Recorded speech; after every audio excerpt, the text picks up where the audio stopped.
All right. Thanks everybody for joining us for this week's Career and Identity Intersections. This week's topic is centered on LGBTQ plus identities as part of Pride Month. Before we get started today, we're going to go over a few virtual communal agreements just to make sure that our time together is really impactful and that you get the most out of this. Go ahead and mute your microphone if you're not one of our presenters today. That'll just make sure there's no audio issues or weird feedback loops or anything like that going on. You can feel free to turn on your closed captions. You'll see a button in the right-hand corner of your screen in order to do that. That'll just make sure you can see the text version of everything being said so you don't miss anything. You can choose as a participant to keep your video on or off. Our presenters are going to be using both audio and video today, so you can choose to go whichever route you'd like. If you have any questions for our panelists today, go ahead and drop them in the chat box so that everybody can see them. If they're super timely, we'll go ahead and address them at that time, and if not, we'll save them to the end. We are recording this presentation so that we can use it for social media use on the Career Services website and also for student diversity and social justice as needed. There's a survey for today. I'll go ahead and drop the link to that in the chat box, so no need to copy paste that or do anything weird. I'll make it really simple for you, but we would definitely appreciate your feedback on this content. So with that, I'm going to go ahead and introduce today's moderator, Romeo Jackson. Romeo is the LGBTQ and Gender Program Coordinator for UNLV's Student Diversity and Social Justice Office, and we are very excited to have you as our facilitator today. So with that, I will go ahead and turn it over to you, Romeo. Hi, hello. I'm rocking that blue lip. I would say I saw my own picture and I was like, wow, I did that. Thank you all so much for being here. I'm super excited to be the facilitator for this panel. Many of these folks are my friends who we emailed and was like, hey, come on, do your good sis a favor. So very thankful for them for doing that. I think of most panels, like most things, as a conversation. I'm a very casual person, so be as casual as you want to be.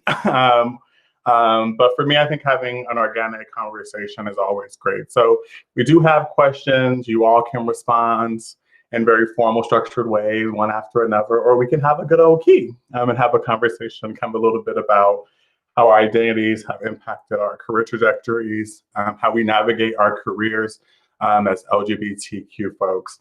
So first we want to do is, of course, turn it over to our panelists to introduce themselves. You can go in the order that's listed here. If you could just share your name, pronouns, if you use any, or want us to use any, where you currently work, what your role is, and just tell us a little bit about what your day-to-day looks like. If your day-to-day is anything like mine, then that's a hard question, but just try to be as succinct as possible. And with that, we're going to start with Quentin.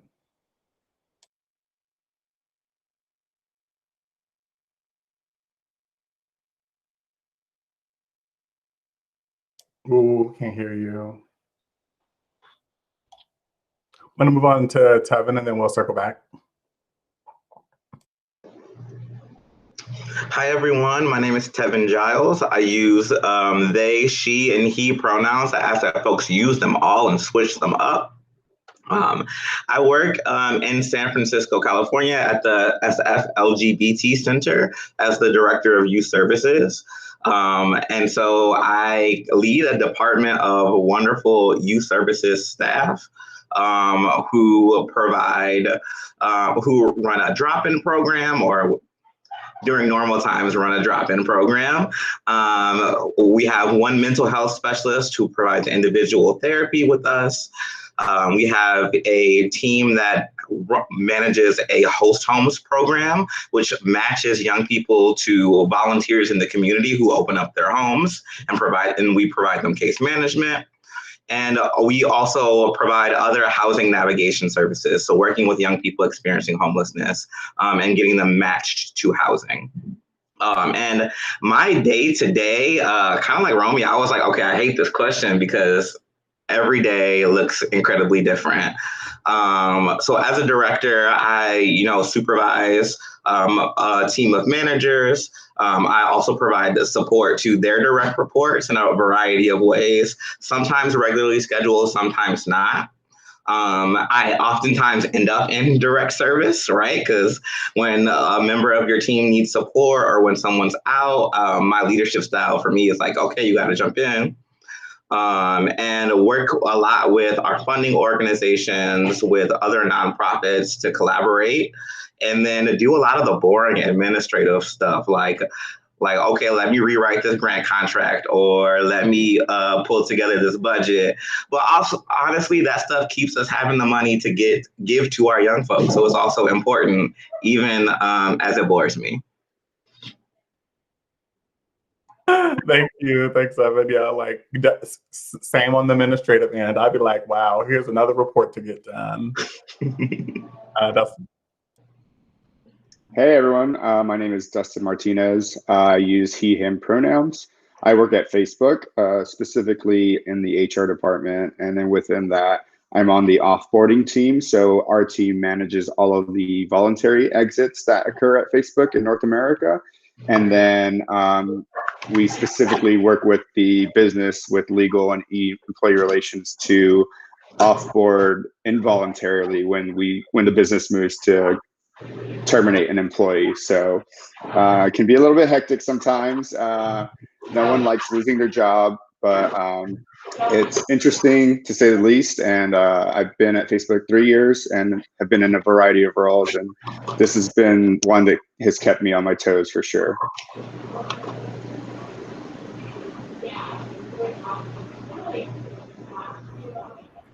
Do you want me to go, or would we like Quentin to go? Can you go ahead, go, Lance, and then we'll. Yeah, of course. Hi, everyone. My name is Lance L. Smith. I'm an artist, illustrator, teacher, adjunct professor at UNLV. Also, I am the artist manager of the Rogers Art Loft, which is a residency program here in Las Vegas. I can also say that my day-to-day always looks a little bit different depending on what job I'm activating. Sometimes it's behind Zoom screens. Sometimes it is, helping artists, create spaces for their projects. Sometimes it's, working at different nonprofits to support through teaching. So that's me. And Lance is also working on putting up a show. I don't know if you want to give the girls a little. Is that a secret? Is that a secret? Man, Oh snap! No, we good. No, I'm playing.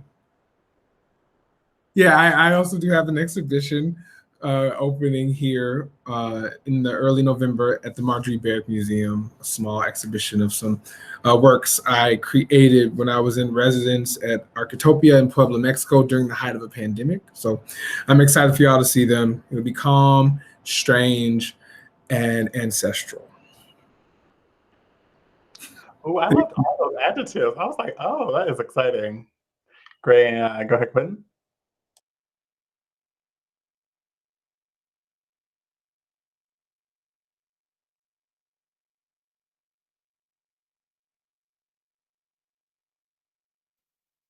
So Quentin, there's a call-in number that you can use too that was in the calendar invite. So you might want to do that.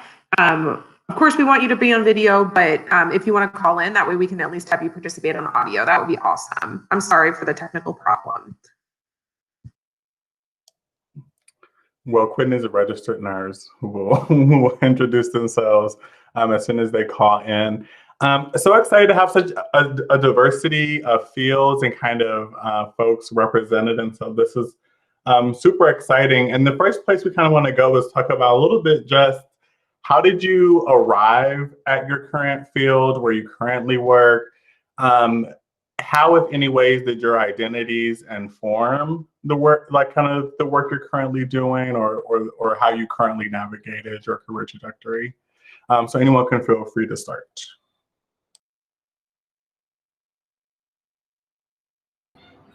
Okay, I'll go ahead then. So I've been an artist since I was very young. So painting and drawing has always kind of been a mainstay in like my everyday life. So it kind of went from high school to undergrad.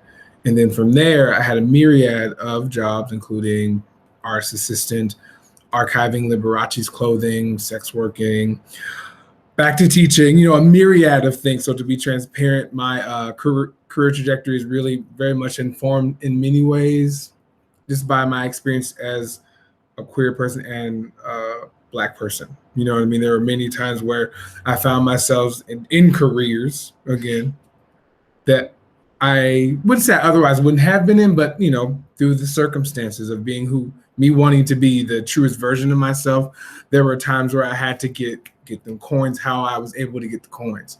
So now I'm at another point in my work trajectory where I'm able to kind of step into some of the more like collegiate level kind of spaces that are a little more, you know, like hoity-toity, but at the same time, I still carry the same kind of realness that I carry that if I was sex working or if I'm teaching adjunct class. That's what I have. Okay, period. Right, like same energy. So you said like you've been doing art since you were little. Was the goal always then like to be an artist, or was it always to be a teacher who teaches art or manages art spaces, or how did that come about? You know, I think it's a mix. Like, I think the goal, to be transparent, not to go too far into it, you know, my mother passed when I was young, and art was a very cathartic thing. So I jumped from the kind of, you know, rigmarole and sadness of that into art. So it was always something I was going to do regardless. And so from there, and I also used to teach Sunday school, you know, but it was just arts and crafts, but it was my way of navigating. Again, we learn to protect ourselves. I knew that if I got the praise and worship, I could cry, have all the good feelings, and then go do arts and crafts. So you don't potentially have to navigate the kind of problematic notions of, you know, Abrahamic faiths and me going straight to the dark side because of who I am naturally. So I think that is where like that kind of teaching kind of happened. And then from there, I worked with different institutions like the SPRAT organization, which is where we teach teenagers and elders, we bring them together. And so I just saw that teaching is like a way to really bridge that gap, because I know for me, I would not be alive if it wasn't for the teachers that, you know, touched and pushed and held space and held me accountable. So I think it's almost like a kind of pay it forward thing for like the kind of managing things. Like there's no way in anybody's nirvana or up or down that I wouldn't, you know, stand here and assist if I could, if that makes sense. Yeah, no, that makes perfect sense. Thank you. Thank you. Quentin, if you're ready, feel free to introduce yourself and then also kind of respond to the career trajectory question if you like. Can you hear me now? Yes. Okay, sorry. Don't know what's going on. So my name is Quentin Bolden. I use he, him, his pronouns. And then the other question was about career. I'm currently a registered nurse in Dallas at Baylor University Medical Center, located in Dallas. It's a level 1 trauma center. And I specifically specialize in intensive care with oncology patients and bone marrow transplants. So I get the sickest of the sickest oncology babies. And with bone marrow transplants, those are people, we've tried a lot of modalities of treatment and nothing has worked. So they just get to hopefully just chill with us for 3 weeks. And then if things don't go well, sometimes it can be an endpoint for them where we do comfort care, or we've had patients stay with us well over 100 days and they walk out of here and say, bye, not coming back, over it. And I work nights, so if I'm off, it's just, I worked last night and I took a nap. Sorry. So how I arrived here is just very strange, because originally, and I think this is important for students to know, because we don't really talk enough about financial impact and how it's okay to have one career that feeds you so that you can have a career later that you love. I feel like a lot of people really, really, really tell PLC students just to follow their dreams and queer students just to follow their dreams. But I'm like, there's not always coin in my beginning dream, and I'm starving now and I need hormone replacement therapy now. So I wanted to originally go to medical school, but I have a grandma to take care of all these different things. So I ended up going to nursing school first, because I was like, you know what? Instead of debt, how about no debt and a house and putting grandma on some Louis, and then we'll go get in debt. And my typical night is, since I'm a nurse, there is no typical night. So I'm in and I can have crashing patients. I can have patients that are completely fine, and we talk and we play on their putting greens, for example. And then I've had days where I've had to really navigate and advocate for my patients and help them to go on to that transition to the next part of life, which is the end of it on the plane. So it's a very fulfilling job, but it is very taxing. I have done some research, and basically sometimes I show up and they're like, you get to clock in early because we're about to intubate this man now. We don't have enough hands. And I'm like, So that's about how it goes on night shift. So it's a wonderful job. I can answer any and all questions, and nursing is a more like typically professional job. So for a lot of you that are concerned about how will I look when I present to people, what should I do, since healthcare tends to be more conservative, like I can answer any questions that I have experience with. And thank you all for being patient with me, since none of my technology wants to work. It's Zoom tired too. It's okay. Well, I'm so thankful that you joined us after your night shift. I really appreciate it. And it seems like folks really resonated with this idea of kind of following your dreams and also providing for yourself, which I agree, I think is a lot of conversations I have with students. So they're like, how do I follow my dreams and provide for myself? Like, and how we authentically navigate that, right? And live lives that are fulfilling and happy, which I think includes being able to financially support ourselves and often our families as well, right? As people within our networks that often may be seen as having the success. So I'm definitely gonna circle back to that in a little bit once we get through these career trajectory questions. And Tevin and Dustin, please feel free if you want to comment on that beforehand too, because I think that's very rich. So you can go ahead, Dustin. Yeah, no, thanks for that, Quentin and Lance. I can definitely sympathize with that. I wanted to go to UT out of high school. I was accepted. I was the top 10% of my class, but my parents were like, we don't have money to send you to UT, so you're going to go to community college for the first 2 years, and then you can go to UT to finish it out. And I was like, oh God, I really want to go. But then, understanding that aspect of it, went to community college. It didn't work quite well. So I actually I enlisted in the Navy, and I spent 6 years in the Navy as a military police officer and went to various duty stations, and it really grounded me, and it really gave me a trajectory to what I wanted to do with life. My first duty station was in Guantanamo Bay, Cuba. I was a prison guard there. My next duty station was in Sicily, Italy for 2 years, and I was a military police officer. And then I finished out my Navy career in the Seattle area, where I was a nuclear weapons instructor for guarding nuclear weapons. So I got to teach like my students on how to guard weapons. And then I got out of the military. I thought I wanted to be in law enforcement, and that wasn't like the trajectory I wanted. And I literally looked on like Bureau of Labor Statistics on like what's like decent paying job that's always going to be for sure. And HR person was always up there. So I got my foot into that. I started working at the Texas Attorney General's office in HR. And that's what brought me to Austin. So was there for 4 years. And while I was going to grad school, after grad school, I got a job offer at a smaller tech company. And then eventually I got a job offer at Facebook. And that's what's landed me here. So I've been all over the place and had a lot of different experiences, but they've all been really great experiences. And in terms of, so I was never in the military, nor am I a HR professional, but I'm assuming that's a transition kind of between the work you were doing. How was that transition? Like, how did you handle that transition? I mean, I like I said, I thought I wanted to do law enforcement, but then when I got out, I was like, man, I'm done with it.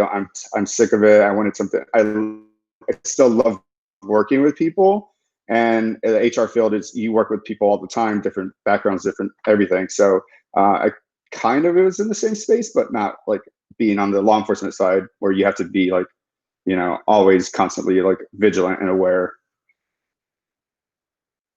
Hey, thank you. Bring us home, Tevin. Hi again, everyone. So I'm going to try and give y'all the Spark Notes version, because the long version of this story I need a drink for.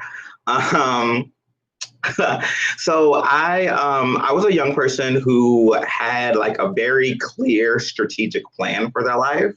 And a lot of y'all know that life don't give a fuck about your plans. And so as a young person, I was planning to go to college, for political science. I was planning to go to law school and get a dual degree, get a JD and a master's in public policy. I wanted to then wanted to clerk for a Supreme Court justice, work at a top law firm, do that for a little while, and then run for office. Like, there were steps, there was years, there were benchmarks. And after my freshman year of college, life said, ooh, boo, you forgot that you got healing to do before you can do any the fuck else. My first year of college was a challenging experience, and I ended up on academic recess. Being on academic recess, and at the time being pretty disconnected from my family, I ended up experiencing homelessness.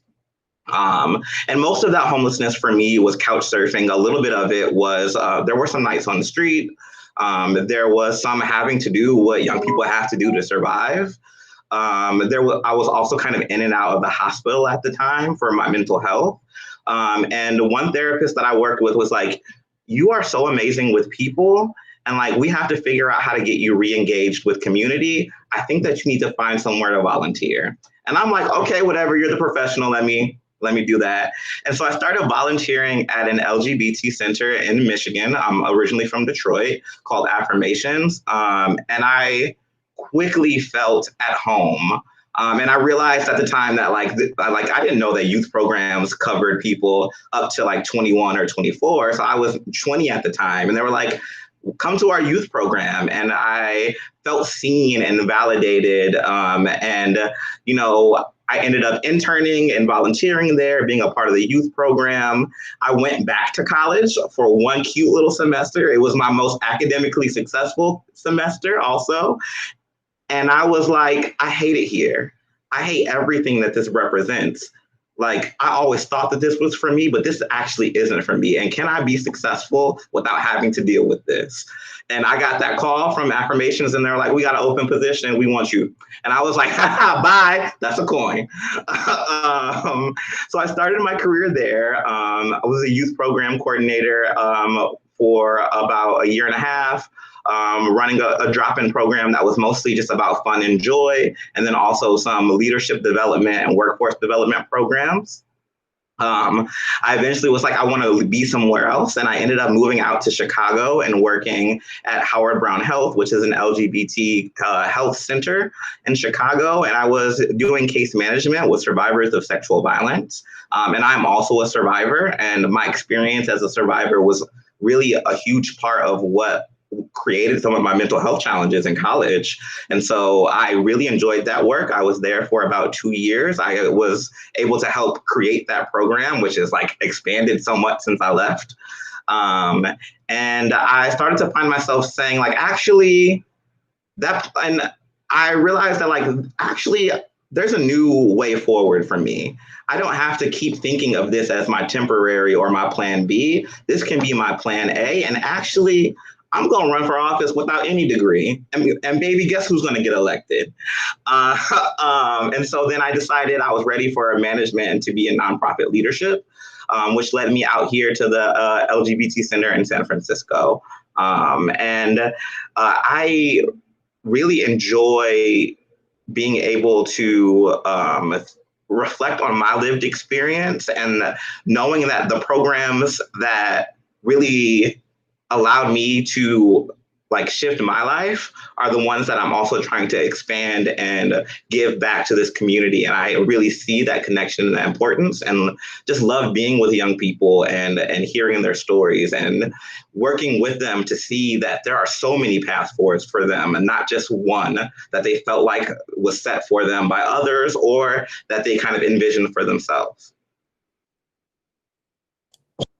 Just love that. And particularly love that because I think even a lot of the students that we work with are now even thinking like they have to get graduate degrees, right? Like it's like, I have to go get a grade. I'm like, oh my God, like you probably don't, right? More likely than not, right? You probably don't. And I think it's so awesome to hear how you have really been able to ascend into this nonprofit leadership role.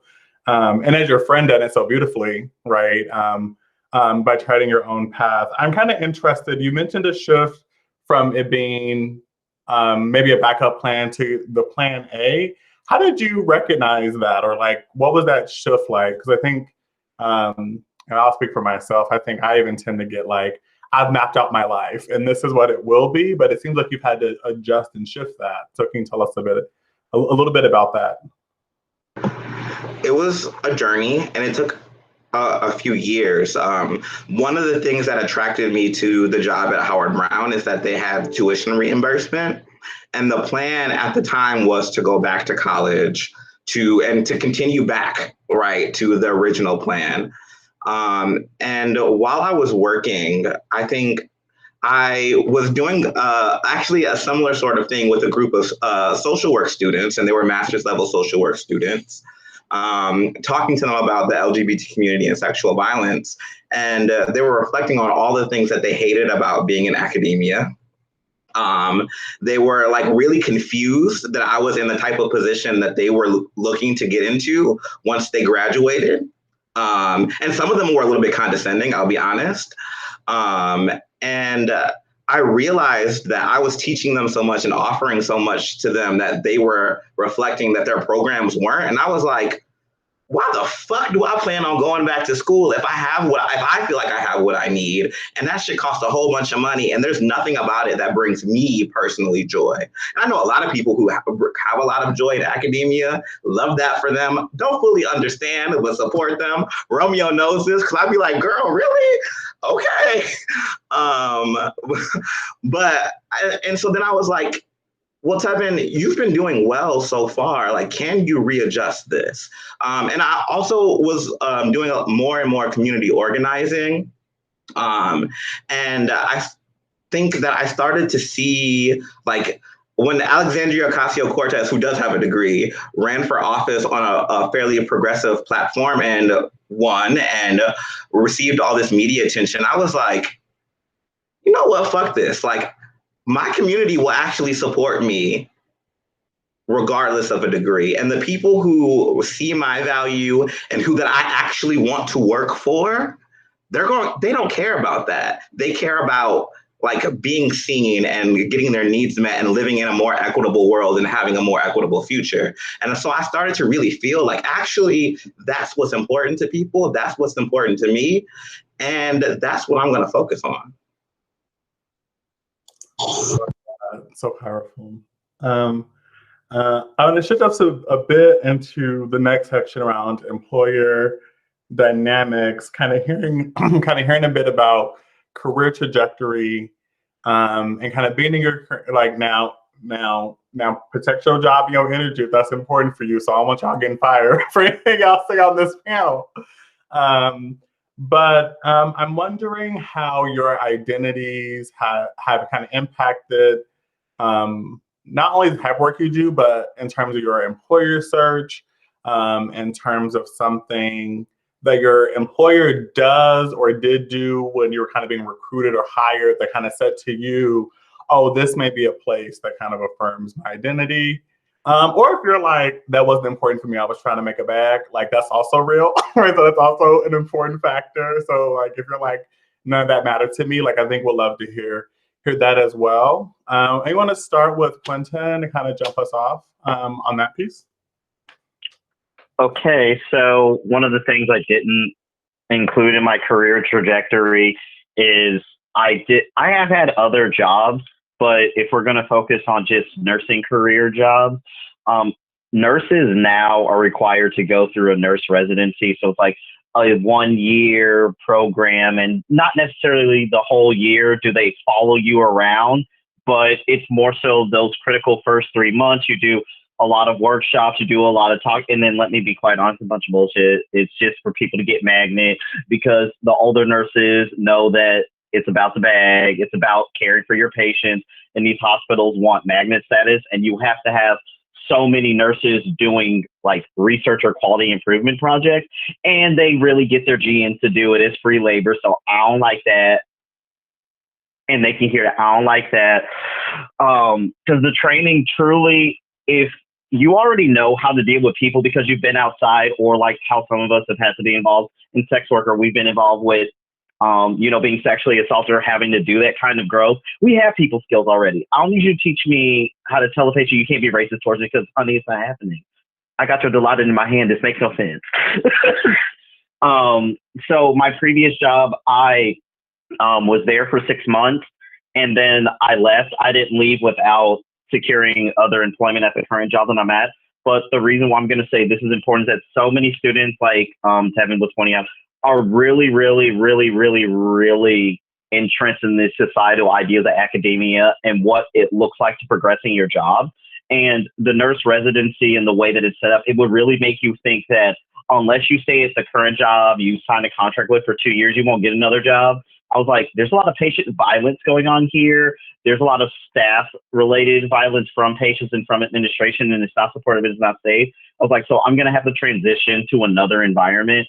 And they literally kind of laughed in my face because of my disabilities and said, you know, I wouldn't get another job. And when I hit that 6-month mark, applying in the bathroom, taking phone interviews in the break room at work because I don't care, I landed another job, right? And what affected me looking for a job outside of my identity was me really, after having my first job and seeing what kind of support I needed, what type of environment I wanted, and the type of values I wanted on my unit. That's the kind of stuff I started asking in my job interviews, because no matter what type of job you have, you all, they all have these very generic, unless it's a very small organization, very generic posts about just degree requirements and like the HR basically outline of your job function, but it doesn't really tell you anything. Right. So sometimes you have to have a good or a bad job or whatever first to know what to ask in subsequent interviews. And for me, since I live in Texas and you can get gay married and gay fired, what I sat down and did was I started while I was in nursing school looking through hospitals at the time I lived in Houston in the Texas Medical Center that did offer like gender identity and expression in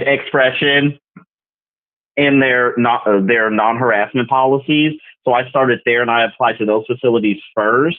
And then, you know, if I was to move to another city, I would look at the city's rules or the state's rules. But that's the biggest thing I would have to say. Like for me, since I'm not far in my career, I would not feel safe choosing a job where I did not have those protections written down, just because, look, I take care of people. I deal with racist patients. I deal with transphobic and homophobic patients. I deal with lots of those things, and I need a management that even if they don't want to back me up, they have to. Because I'm sorry, but a lot of these people, if they don't feel like their behind's going to be in the fire, they won't. And for diversity and inclusion, I just feel like we really just attract a bunch of different types of people to my unit, because oncology is a very empathetic field. So we're diverse kind of by default, because they really do try to bring in, like, our team is lacking someone who's really good with empathy at night. So they'll try to hire a person that they feel like can do that, the one that'll sit in the room and read a book to the patient that is going off the wall. It's like, honey, you're not on this planet. We gonna read Hop on Pop, Green Eggs and Ham, whatever. You know, so that's truly what I did. And for me, since I needed to choose a specialty, it was about truly searching where I had been in life and seeing what I wanted to give back, because I also am working on like a nonprofit right now. I'm very passionate about queer competent sexual education and teaching providers how to communicate with queer people, because they actually do want to, because there are people our age in medical school. They still teach in medical school like we're in 1932, and it's terrible. And nursing school too, like they're blatantly racist and homophobic and like just heteronormative, very destructive things that we're still taught. And nursing has progressed to where it's seen as a white collar job, even though we're truly blue collar workers if you're on the bedside. So you have a lot of more white, affluent, younger women getting into it, and they don't have that background and life experience to deal with homeless patients, patients with psychiatric issues. And what I always love to say is that we're trained to take care of like suburban soccer moms, and their moms are suburban soccer moms. So when they come out, they have this complete inability to empathize on how to communicate with patients. And it can actually cause communication issues to where care becomes compromised. So I wanted to be there to be able to be the one that's like, you know, your grandma's dying, I'm here for you. And when she passes, she's going to get that church lady swoop. I got you. So that's what was important for me as I was looking for another job moving forward from my residency. Thank you. Right. So there was some pieces around like kind of policies of the employer itself, some city, state, maybe laws and protections. but then also really factors in how you wanted to give back and provide that level of patient care. I thought great. Dustin, do you want to respond to this question around how your identities impact how you look for employers, questions you asked, how you search for positions? Yeah, no. So I came out of the closet when I was 17, high school still. So me joining the military my parents were just like absolutely freaked out because don't ask, don't tell was still in full effect. I went into the military knowing that I could very well be fired for being myself. And I was very hesitant. Each new duty station I went to, I kind of was undercover until I got my footing and grounding on and feel for people around me, and then I would start to open up little by little. So each place I would go to would be the same like process, is just getting to know people, letting them know me, and then opening up. I never really had an issue in the military. My last 3 years in Seattle, I worked with a bunch of Marines, and that's where I had made a couple of issues. I got called a faggot, but I stood my ground.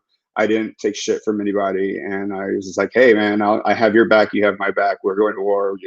I'm going to die for you. I would hope you would die for me, no matter what what our sexuality is." So the military taught me a lot about like just being able to be who you are, and it's full of like it's a very diverse organization in general. There's people from all walks of life, from all parts of the country, coming together to work together. So I think at the end of the day, they put a lot of those views aside and just like focus on the mission. And then when I worked at the Attorney General's office, was very conservative organization as well. But I got to know my director, I got to know the people around me, and it just opened up little by little.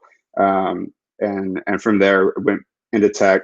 And now that I'm at Facebook, like our first day at new hire orientation, they tell you like, be your authentic self, be whoever you want to be.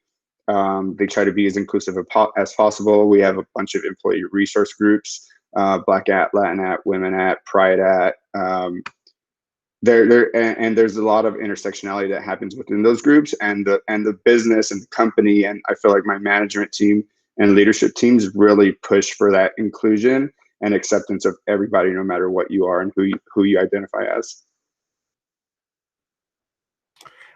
During the interview or recruitment process, was there anything you kind of asked or anything that came up during that process that signaled to you that Facebook was that type of place? Or was it like you got to orientation and you were like, oh, this is a nice surprise?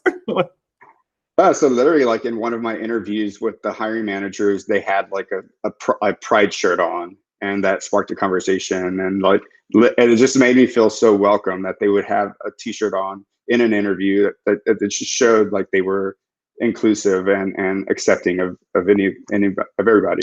And that's the hiring manager that actually like called me and was like, hey, we're gonna offer you the role, blah blah blah. Like, I was so excited, and to this day I have a really close relationship with that person. Oh, nice. Love that. So here there were some pieces around kind of filling the room is important. I would encourage folks to do that. It's like, regardless of what's in writing, fill the room a little bit, know what's happening. And then there was this visual representation piece around the pride shirt. Yeah. Great, cool. All right. Tony, you want to go ahead and then we'll wrap up with Lance. Also, for folks who are here, like, get your questions ready because we're going to open it up for open Q&A. I do have more questions, but I would love to shut up and allow y'all to ask questions. So please get those ready after Tevin and Lance are finished. Go ahead, Tevin. So my current employer and my last two employers were LGBT organizations. And also, right? Like, so there's an assumption, but there's an and also. Because even within a lot of LGBT organizations, Black folks and trans folks, non-binary folks aren't always feeling the same love and level of inclusiveness. And that was, in my first workplace, it wasn't so much of a problem. We were pretty small. The staff at the time were just wonderful and very inclusive. That was kind of dependent on the person. There wasn't enough in writing to protect some of that, but it was still a really great environment for me to start off working in. And my second employer, also really great. There were things that they needed to learn. I think that they're doing some learning. But I also, after my first job and after just a lot of the realizing of like, I need to be healthy in a work environment or else I can't work, right? I can't take a job that I'm not going to be able to go to because everything's going to be thrown out. So I have to like take stock of what are some of my must-haves, because like my mental health is going to break down, then my physical health is going to break down if I don't get certain things out of a workplace. And so I was like, how do I start to screen them in my interviews? So for one, I'm going to wear gym shoes in an interview. And if you have a problem with it, that's your problem, because I don't want to work for you anyway. And I know that about myself.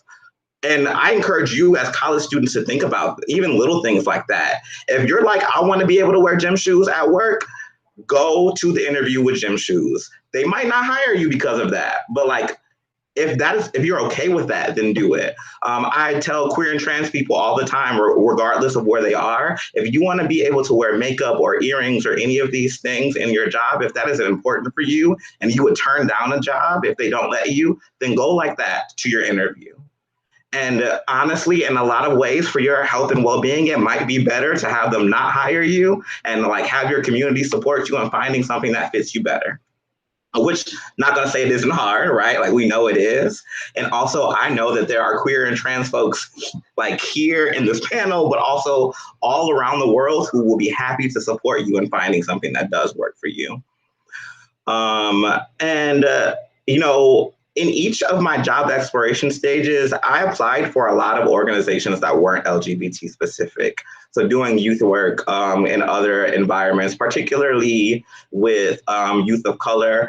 I also, at one point, I was a candidate for a position with Chicago Public Schools, which I was really excited about. And I asked hard questions. I asked really clearly, what are your non-discrimination policies? Can you tell me how you support queer and trans staff members? Like, how do you deal with conflict when it comes up in this workplace? And if I didn't like their answers, sometimes I rejected some people. And I think, you know, I think a lot of folks don't feel like they have the power to do that. And for sometimes we're going for survival, and that makes a lot of sense. And also, I think I want everyone to reach a place where they like are able to turn down an employer too, because like once again, your health and your wellness is incredibly important. In my current workplace, I think it is, and it helps that I'm in leadership, of course, but I think it's the environment that has felt the most inclusive for me. We're doing, and of course, we still have challenges, right? We are doing a racial equity plan to get better about how we deal with racial equity within our organization and within our programs. But for me, it is the ability to challenge people and have them sit, think, and be collaborative and change that really, really matters. Like my executive director is white and is cis. She is queer. But if I say, yo, Rebecca, I think we need to talk about this because it's not working well or it's having this impact, Rebecca's going to be like, let's talk about this and let's see what we can change. And that matters to me because none of us are going to be perfect.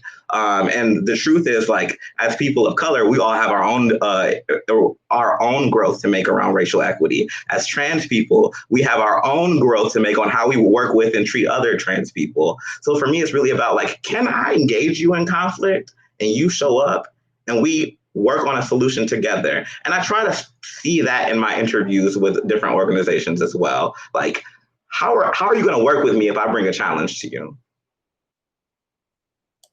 Yeah, I loved all of that, Tevin. And those nuggets about the dress kind of and showing up, or like if you want to wear jeans and a t-shirt every day, then like showing up to the interview like that lets you know, which for me is also important to know what are your boundaries and must-haves, right? So like some of those things we may be flexible with, but it's like I'm with you, like I'm wearing jeans to work every day. So if I can't do that, I don't need to be here, right? Like that's what I want to wear. Also this piece around turning down offers and kind of, you know, knowing like what that means. Like you don't need to accept every offer you get, which is hard when we're, you know, sometimes are often in survival mode or been taught as marginalized people to take whatever we can get, right? Like particularly if it's like if the pay's right or like if the title's right. So I appreciate those two nuggets. I'm gonna wrap it up with Lance. Folks can feel free to drop their questions in the chat. You can also unmute once Lance is finished. So we're gonna go ahead and have Lance response. Hey, I really love all the commentary from everyone, Devin, Dustin, Quentin. My last position, speaking of dress, as a person under the trans umbrella, non-binary, whatever, I wore a suit every day for almost 5 years, and that was a part of my job description, right? And it was really, I don't know, it was like I was going through a time in the arts, if you will. Sometimes it's harder to get into these spaces, especially in spaces like Las Vegas where there aren't as many opportunities.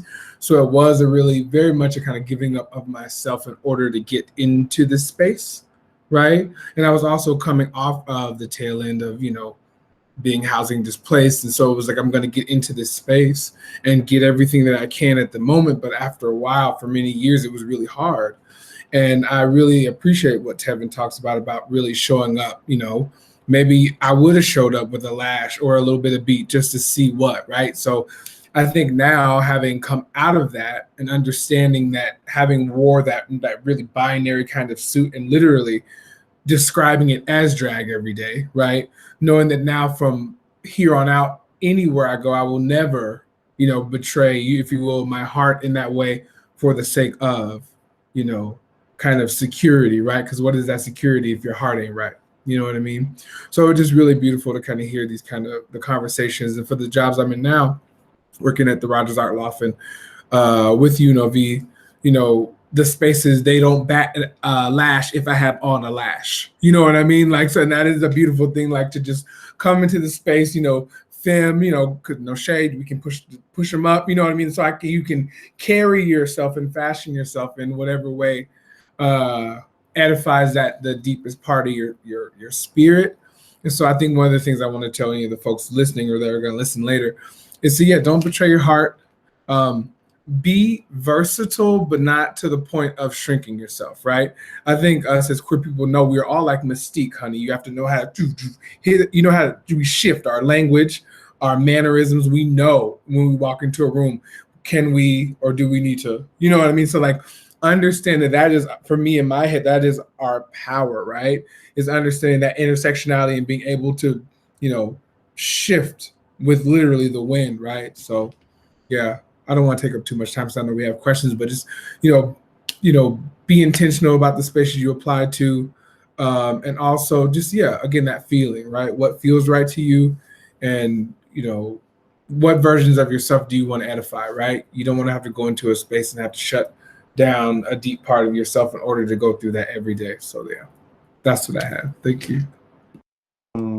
Thank you.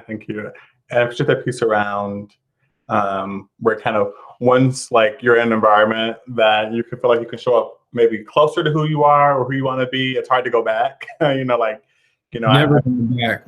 Right. I feel so much of that. Great. So Lynn has a question around for folks who are entering like entry-level roles or it's their first job after college, what tips do you have for them to be able to kind of to advocate for resources or support that they need as members of LGBTQ communities or communities of color or both of those communities, particularly like with power in mind, right? So maybe structurally they're not in a place, right, within your organization for those things. So what kind of advice would you have? My answer to that really is you have more power than you think because the people who are hiring you are in management, and management's never in demand when shit hits the fan.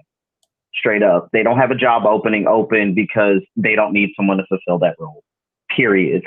And I think the biggest mistake that a lot of students have, especially those of us who are disadvantaged, like I was homeless too, my grandparents took me in, is that we really believe we need to wait until we arrive at a place to start thinking about that place. Okay, so if you're thinking about a career, I'm going to use specific language when I say career job. It's not to say that other jobs are not important. It's just We're talking about a career space, because I truly believe career is whatever you do with your life. Your career, if you are a fishing hobbyist, enthusiast, that's a part of your career, because I believe career involves our life and who we are. And it's all encompassing because we bring it with us to work, right?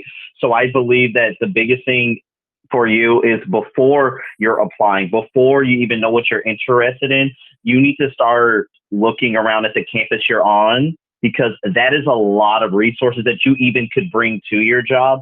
And by that, I just mean that a lot of jobs they haven't had people like us. So they don't know. Not everybody is malicious. Some people are just ignorant, and they don't have the people on the inside to bring that information in. So even if it's like a PowerPoint that you got from one of these types of seminars or different things like that, sometimes folks are open to that conversation. But even if they're not, that's why knowing your HR policies are so important, because an HR professional sometimes can bring that sort of thing in. And at my previous job, HR did come in and did have a meeting with our upper management and said, the job that you're doing is not sufficient, and fired them all. So then everybody was happy after that, which is why I'm like, you have to advocate for yourself. You have to speak up. And Romeo, we talked about this at my previous job. They were like, these white folks don't care unless it's in writing. You need to summarize your meetings, copy everybody on the email. If you need to blind copy the chief nursing, you do that. Professional work is shady, straight up. So you need, if you're not one who used to record or used to write things out, you need to. And it's very important to reach up and reach behind. So if you're a junior, reaching out to a freshman, and if you're someone who's going into the workforce, or you have gone into it and you've seen some of these things and you've learned the pitfalls, reach back, which is why I'm doing a lot of these panels, because I realize a lot of disadvantaged students just don't know what to do. And a lot of our peers who came from upper middle class environments, they've been groomed for how to go into a job environment, how to advocate for themselves since childhood. You know, so that's mainly what I would say. The biggest thing is just doing what you can while you are where you're at, because you won't really know exactly what you need to say or what you need to do until you're there, because like Kevin said, it's very personal what you need and what your boundaries are. Okay, like I wore a turtle tie and a pink shirt to my interview, and I also didn't wear pants. I let them know I'm not wearing pants because we're on video, and that's childish. You leave me alone. I love that. Thank you. Would anyone else like to respond? Probably gonna do one more person and then try to take one more question before we wrap up. Nope. Okay. We can also just move on. That's true. Oh, really quickly, read the website, look on Glassdoor, read people's reviews, believe the reviews, take them at face value. You know, look for people in the field. If you know any people that work at an agency or a corporation, ask about their experience, you know, all of those things. And then I think the biggest thing that I would recommend is find a mentor within your field, someone within the field that you're hoping to go to, who you feel like reflects your values, and try and cultivate a mentorship relationship with them, because that will also be key in helping you really understand some of the specifics to like how you can advocate for yourself within that like field. So as much as possible. So that means like reach out to folks like Romeo and Lynn, who might be able to connect you and be great resources in getting connected to mentors. Like y'all are welcome to get my email address if you're looking to go into social services or youth work. Like I'm happy to support, because hearing those people's stories and being able to learn from them will probably be more effective than anything that like is in writing about like what queer and trans people deal with in the workplace. Yeah, absolutely. Does anyone else have any questions? Probably have time for one question and one response before we kind of wrap up. And we're gonna give a couple beats.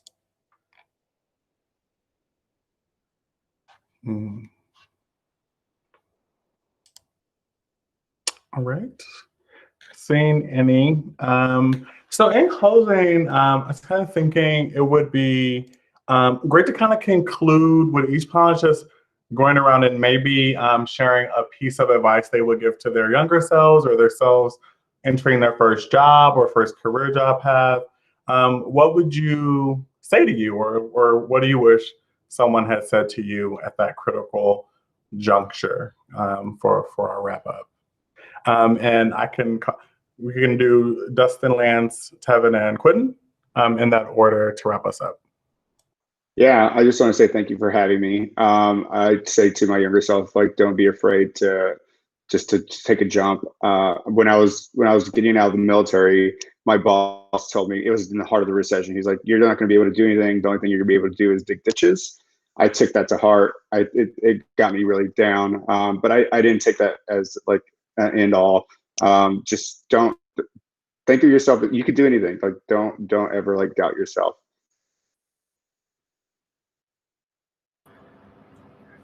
So yeah, again, I want to say thank you all for having me as well. Oh God, my younger self. Hold on.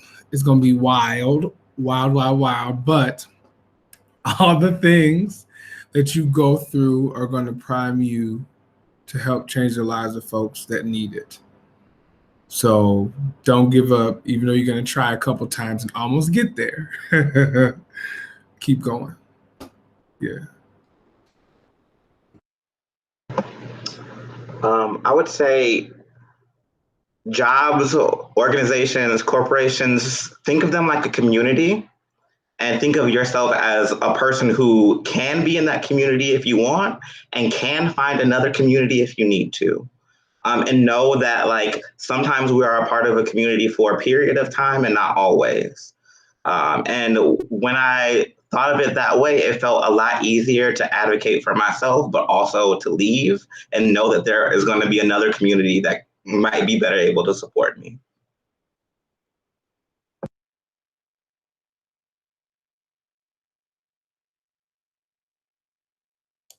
You the last one, Quentin.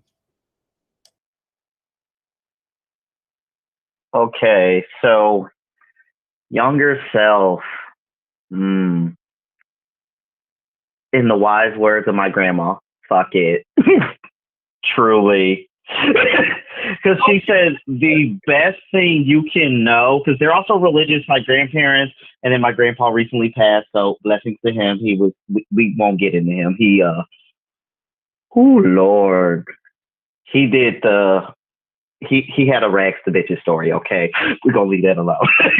But they're very religious. They're both ministers, and one of the biggest things they said is, like, they would quote, my grandfather would quote from Romans, like renewing your mind. So look, every day before you go into these workspaces, renew your mind, let things go, have healthy boundaries, learn how to relax before going in, and knowing when you need to seek out help, because some of us will not have mental health issues until we enter into the job space. And it's okay to need therapy. It's okay to need medication. It's okay to use FMLA. And it's okay to pay for short-term and long-term disability, because nothing better than being on the couch being sad but getting paid to be sad while you process. Okay, so know your benefits. And if you bad at that, get you a grown-up that knows. And the other thing is, like Tevin said, my grandma always said, if your hands are closed trying to hold on to something, your hands are not open to receive. Be okay with letting go. Because even in jobs that you love or roles that you love, just like with Dustin, it's sometimes time to transition. Just like how they were in the military and they thought they wanted to transition into police work, because a lot of people, that's a very natural transition. It wasn't there for them. Just like for me, I felt, one of the things I felt was a big loss that I really want to tell my younger self is, don't let go of the things that make you right now, to continue to progress professionally, whatever that means, because I am the professional, whatever that is. They need my creative writing skills, just like how they need me to know how to interpret an ABG, and just to keep all those parts a part of you, and just fuck it. If a job isn't good for you anymore, you can apply in the bathroom. What they gonna do? Nothing. You can accept a job just for the bag, and if you're not comfortable with it, guess what? Collect some paychecks and start searching for jobs in orientation. I do it every day. I'm the worst. So I would just tell myself, let things go and be okay with letting go of who you thought you were going to be, the jobs you thought that would be a good fit, and just go with what's going on right now. Wow, wow, wow, wow, wow. I have to give it up. This is as awesome as I was hoping it would be. Thank you all so much for being so gracious with your time, so open and honest. I really, I feel inspired. I was like, wow, let me jot mine down. I got notes. I was like, let me take some of these notes. There's both our departments' contact information if you need us. And please join me in giving a round of applause to our great panelists. And, I want to extend an offer to each one of you. Like, I would be happy to engage with you or your organizations if anything we do at UNLV can ever be helpful. Would be super happy to collaborate. So just let us know. And I don't know if Flan has anything in closing. Do the survey. Surveys are important. Surveys let us know if we did a good job or need to adjust. And if there's something else,